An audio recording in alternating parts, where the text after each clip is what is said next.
up my humanoids. So as an ex-Hebrew Israelite, I am going to prove the lies and reveal why we need to get out of this ideology that we are the Israelites. Let me start by showing the lies within these cults, starting with the manipulation of scriptures. Let's begin. Now this fits the picture description, like it says Revelations 1:14 and 15. His head and his hairs were white like wool, white as snow, and his eyes were as a flame of fire, and his feet like unto fine brass, as if they burned in a furnace, and his voice as the sound of many waters. So it actually does matter, because we got people out here lying. So it does matter. It matters very much to my people. My people need to know that the person to the left is not the one who will be coming out the sky, but the person on the right is more like it. Black Christ matters. Why the fuck you lying? Why you always lying? Oh my gosh, stop fucking lying.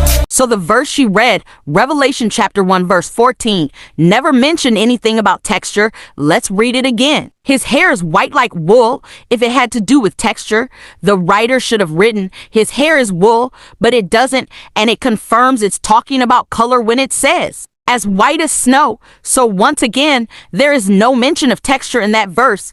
And if it's based on private interpretation, then a white person can say, look, his head were white, which if you are learned, you would know that's false as well. So I'm gonna raise some points in what Jesus looks like. So when I joined the Hebrew Israelite cults, these were the images that pushed by the One West Israelite fractions. As you heard from the first clip in how to twist the Bible verse to fit the black agenda, that's what I call blackwashing, no different to whitewashing. Now let's reveal the truth. So the funny thing is, these Israelite cult quote and show images from these two books called Icon and Devotion and Russian icons.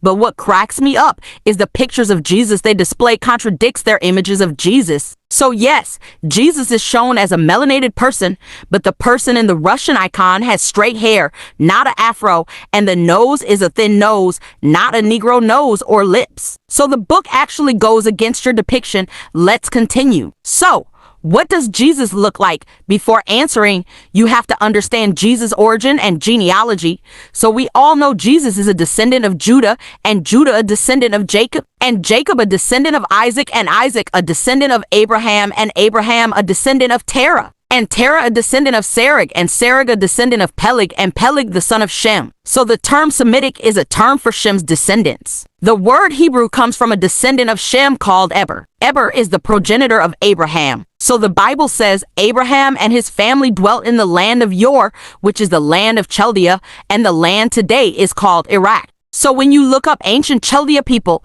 you get people who don't look like so-called Negroes. You get people who look like Arabs, who the Table of Nations say are the descendants of Ishmael, the brother of Isaac. So would it be logical to say Jacob would look like this and his descendants? And before any unlearned person speak about the Egyptians walls clearly show a difference between the Egyptians who had straight hair and those of Cush and Nubia who had afros and big nose and lips. And to conclude, this made me laugh the most. The One West cult said the Southern Kingdom were Negroes and the Northern Kingdom were natives and Hispanics. Jesus, make it make sense. You can clearly see no likeness in the features. And now we brainwashing the natives to worship a fake black Jesus. So what does Jesus look like? He would look like every other Semitic descendant of Shem. Here is what Semitic people look like. So Jesus is not black or white. He would actually be brown, as verse 15 of Revelation chapter 1 stated, the end of fake Israelite bullshit. To watch more, subscribe.